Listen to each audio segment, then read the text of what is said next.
नमस्कार, जय हिंद। मैं मोहन पाठक और बात करेंगे आज उस व्यक्ति की जिस व्यक्ति को लेकर देश में कंट्रोवर्सी हो चुकी है। महाराष्ट्र से लेकर उत्तर प्रदेश तक मुख्यमंत्रियों ने अब मोर्चा खोल दिया है। यहाँ तक कि उत्तर प्रदेश के मुख्यमंत्री योगी आदित्यनाथ ने ऐसा तक कह दिया कि उस व्यक्ति के बारे में अगर कोई अच्छा बोल रहा है तो कहते हैं कि वो देश से गद्दारी कर रहा है, देश विरोधी है और भारतीय हो नहीं सकता और उसको उत्तर प्रदेश भेज दो, हम उसे समझा देंगे। मुगल बादशाह औरंगजेब की तारीफ करने के बाद विधायक अबू आजमी घिर चुके हैं। ये समाजवादी पार्टी से विधायक हैं। उन्हें महाराष्ट्र विधानसभा के बजट सत्र से सस्पेंड भी कर दिया गया है। उनके खिलाफ एफआईआर भी दर्ज की गई है। वहीं योगी आदित्यनाथ ने कहा कि यूपी बुलाइए, इलाज कर देंगे। आजमी का कहना है कि मेरे शब्दों को तोड़ मरोड़ कर दिखाया गया। मंदिर तोड़ने के लिए मशहूर औरंगजेब ने क्या सच में मंदिर बनवाए? क्यों कहा जाता है कि सबसे क्रूर मुगल बादशाह औरंगजेब की मराठा शासकों से असली दुश्मनी क्या थी? ऐसे बड़े सवालों को लेकर आज का एक्सप्लेनर एमपीएस हिंदी पर आप सुन रहे हैं। एमपीएस हिंदी पर नए हैं तो चैनल को सब्सक्राइब करके daily current affairs, news analysis के लिए हमारे साथ जुड़ सकते हैं। साथ ही साथ बहुत सारी चीज़ें आपको यहाँ पे प्राप्त होती हैं।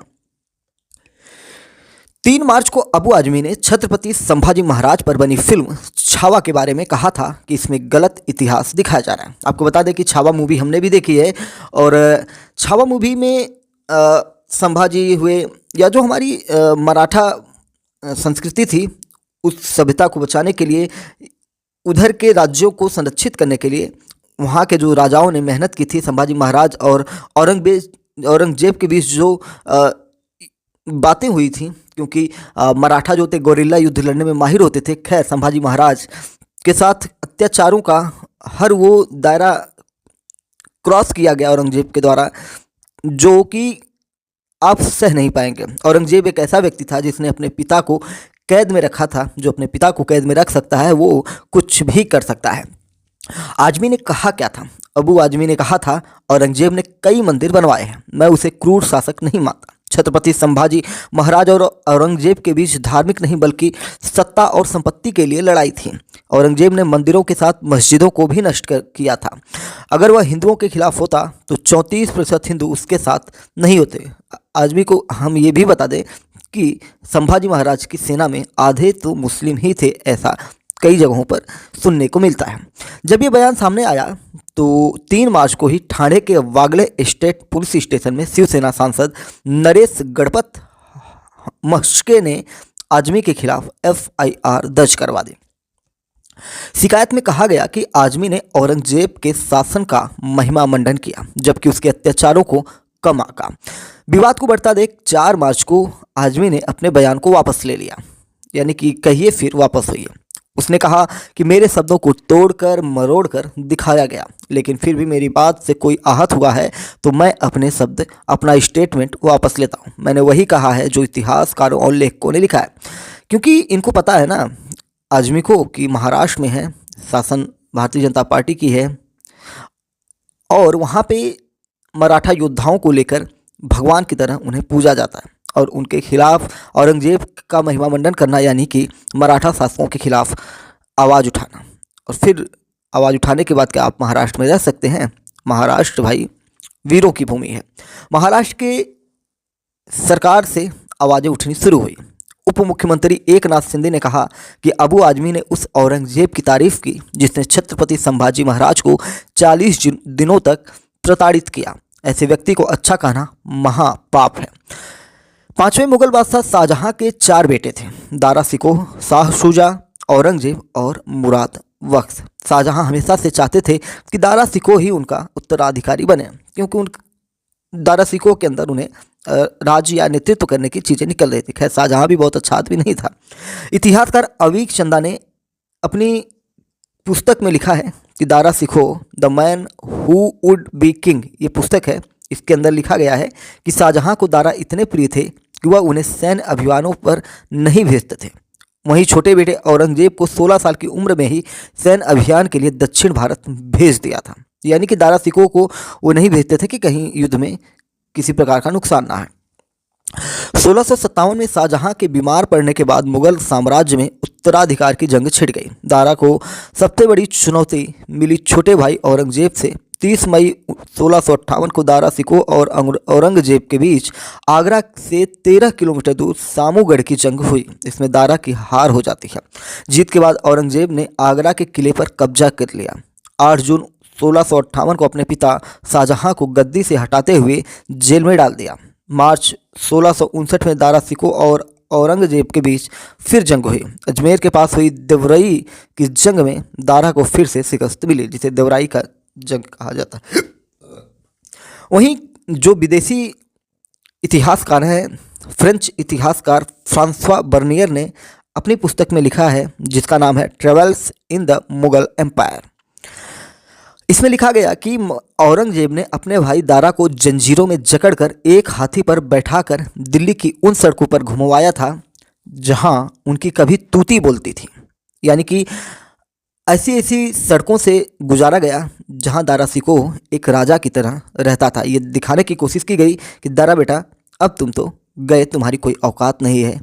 दुनिया के सबसे अमीर राज परिवार का वारिस फटे कपड़ों में अपनी ही जनता के सामने बेइज्जत हो रहा था। 30 अगस्त 1659 को औरंगजेब ने दारा का सिर धड़ से अलग कर एक थाली में सजाकर आगरा में कैद शाहजहां को कीमती तोहफा कहकर भिजवाया था। जब शाहजहां ने थाली से कपड़ा हटाया तो दारा का कटा सिर देख उनकी चीख निकल जाती है।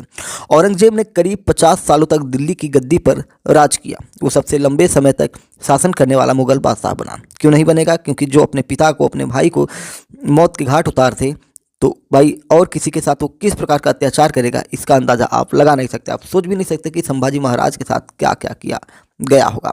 9 अप्रैल 1669 को, यानी कि 9 अप्रैल 1669 को औरंगजेब ने हिंदुओं के मंदिरों को गिराने का आदेश फरमान जारी किया। यह आदेश औरंगजेब शासन वाले सभी 21 सूबों में लागू हुए। यहाँ हिंदुओं की धार्मिक प्रथाओं और त्योहारों को मनाने पर भी रोक लगा दी गई। पूरी तरह से इस्लामीकरण करने का प्रयास किया गया। इसका जिक्र उनके दरबार से जुड़े लेखक साकी मुस्तैद खान ने अपनी किताब माआसिर आलमगीरी के चैप्टर 12 में किया है। 1965 में प्रकाशित वाराणसी गजेटियर के पेज नंबर 57 पर भी इस आदेश का जिक्र किया गया है कि औरंगजेब ने मंदिरों को तोड़ने का आदेश दिया है। इतिहासकार मानते हैं कि इसी आदेश के बाद भारत के बड़े बड़े मंदिरों पर आक्रमण होने शुरू हुए, जैसे सोमनाथ मंदिर, काशी विश्वनाथ मंदिर समेत दर्जनों मंदिरों को गिराया गया। काशी विश्वनाथ मंदिर वाराणसी में आप जानते ही हैं, जिसको प्रधानमंत्री नरेंद्र मोदी ने फिर से जीर्णोद्धार करवाया। उससे पहले भी कई राजा महाराजाओं ने जीर्णोद्धार करवाया। लगातार इस मंदिर की भव्यता को नष्ट करने की कोशिश की गई। आप जानते हैं कि ज्ञानवापी विवाद भी काशी विश्वनाथ मंदिर से ही जुड़ा हुआ है। इतिहासकार इरफान हबीब का कहना है कि इसमें कोई दो राय नहीं है कि औरंगजेब ने मंदिरों को तोड़ने के आदेश जारी किए थे। उस वक्त के राजा महाराजा मंदिर और मठ बनवाते थे। ऐसे में जब कोई दूसरा राजा उस साम्राज्य को जीतता था तो वह सबसे पहले उस साम्राज्य के प्रतीक को खत्म करना चाहता था। औरंगजेब ही नहीं बल्कि कई दूसरे राजाओं ने भी ऐसा किया है। मंदिर गिराने वालों में हिंदू राजा भी हैं, ऐसे इतिहास में प्रमाण प्राप्त होते हैं, जिनमें अगर हम मौर्य राजाओं के बाद सत्ता संभालने वाले शुंग वंश के राजा पुष्यमित्र ने की बात करें तो बौद्ध जो मठ होते हैं उन्हें नष्ट करने का आरोप शुंग वंश के राजा पुष्यमित्र पर लगते हैं। सन 642 में पल्लव राजा नरसिंह वर्मन ने चालुक्यों की राजधानी वातापी में भगवान गणेश के मंदिर को लूटा और उसके बाद उसको तोड़ दिया। ये घटना इतिहास की किताबों में दर्ज है, ऐसी बातें प्रचलित हैं। इतिहासकार राम पुनियानी का कहना है कि हिंदुओं पर जजिया टैक्स औरंगजेब ने अपने शासन के शुरुआती 20 साल में नहीं लगाए थे। जब खजाना खाली हो गया तो औरंगजेब ने मौलानाओं के आदेश के बाद इसे लगाने का फैसला ले लिया। औरंगजेब धर्म बदलने के लिए सिर्फ उसे मजबूर करता था जो उनके दुश्मन थे। मराठा साम्राज्य, संभाजी महाराज और गुरु तेग बहादुर की हत्या इसके उदाहरण हैं। प्रोफेसर नदीम रिजवी, ये जेएनयू में हैं और ये इतिहासकार भी हैं, जेएनयू के प्रोफेसर हैं। इन्होंने कहा कि इस बात से इनकार नहीं किया जा सकता कि औरंगजेब सबसे क्रूर मुगल बादशाह था। हालांकि औरंगजेब ने मजहब के लिए नहीं बल्कि अपनी ताकत दिखाने और पूरे देश में मुगल साम्राज्य का परचम लहराने के लिए लड़ाइयाँ लड़ी। यही तो चीज़ है जो मुस्लिम इतिहासकार हैं या मुस्लिम प्रोफेसर हैं, वो इस चीज़ को दबाने की कोशिश करते हैं कि ये धार्मिक नहीं था। भाई धार्मिक तो था, ये तो क्लियर है, लेकिन फिर भी सिर्फ अपने उद्देश्यों की पूर्ति के लिए, अपने इन क्रूर शासकों को बचाने के लिए इनके द्वारा ऐसी बातें करके लोगों को गुमराह किया जाता है। ऐसे आरोप कई लोग लगाते रहे। नदीम रिजवी कहते हैं कि दक्कन पर राज करना भी इसी उद्देश्य में शामिल था, इसलिए छत्रपति शिवाजी और संभाजी महाराज से उसकी दुश्मनी थी। इतिहासकार प्रोफेसर इरफान हबीब बताते हैं कि तलवार की ताकत पर धर्म बदलवाने की बात होती तो सबसे पहले औरंगजेब के सैनिकों का धर्म बदलता, क्योंकि औरंगजेब की सेना और अधिकारियों में सबसे ज़्यादा हिंदू शामिल थे। 16वीं सदी में जब छत्रपति शिवाजी ने अहमदनगर का किला लूटा तो औरंगजेब ने शिवाजी से लड़ने के लिए जय सिंह को भेजा। जय सिंह 14,000 सैनिकों की फौज लेकर 3 मार्च 1665 को दक्कन पहुंचे। जय सिंह कौन है? तो जय सिंह राजस्थान के राजा थे।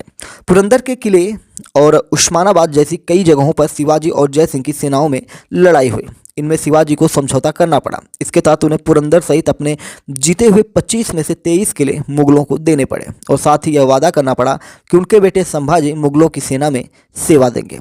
12 मई 1666 को छत्रपति शिवाजी को बेटे संभाजी के साथ औरंगजेब के दरबार में पेश होना पड़ा, जहां उन्हें अपमानित करने के बाद नज़रबंद कर दिया गया। किसी तरह 20 अगस्त 1666 को फलों की टोकरी में बैठकर शिवाजी दक्कन भाग निकलते हैं। उसके बाद तो भाई डील ही खत्म हो गई, क्योंकि जब समझौता हुआ था तो समझौते को इसने तोड़ दिया था। 5 अप्रैल 1680 को छत्रपति शिवाजी के निधन के बाद उनके बेटे संभाजी ने रायगढ़ की सत्ता संभाली। औरंगजेब को दक्कन चाहिए था और इस रास्ते में संभाजी महाराज दीवाल बनकर खड़े हो चुके थे। शिवाजी की मौत के 2 महीने बाद ही औरंगजेब ने मराठा साम्राज्य पर हमला करने के लिए 2 लाख सैनिकों की फौज भेजी। संभाजी ने छापामार युद्ध से औरंगजेब की सेना को बहुत नुकसान पहुंचाया। औरंगजेब भी दिल्ली छोड़कर दक्कन अभियान में खुद निकल पड़ा। फरवरी 1689 में कोंकण इलाके में एक जंग के दौरान संभाजी को पकड़ लिया। उन्हें अहमदनगर के बहादुरगढ़ ले जाकर औरंगजेब के सामने झुकने को कहा गया। उनकी जीभ काट दी गई और जिंदा रहने के लिए इस्लाम कबूलने की शर्त रखी गई। खैर, इनमें से कोई बात उन्होंने नहीं मानी। औरंगजेब ने 11 मार्च 1689 को पुणे के पास तुलापुर में उनका सिर कलम करवा दिया। बाद में मराठों ने उनके शरीर को सिलकर उनका अंतिम संस्कार किया। कहा जाता है कि औरंगजेब ने हत्या से ठीक पहले संभाजी राजे से कहा था, अगर मेरे 4 बेटों में से एक भी तुम्हारे जैसा होता तो सारा हिंदुस्तान कब का मुगल सल्तनत में समा चुका होता। आम लोगों के बीच औरंगजेब की छवि हिंदुओं से नफरत करने वाले धार्मिक उन्माद से भरे कट्टरपंथी बादशाह की रही है।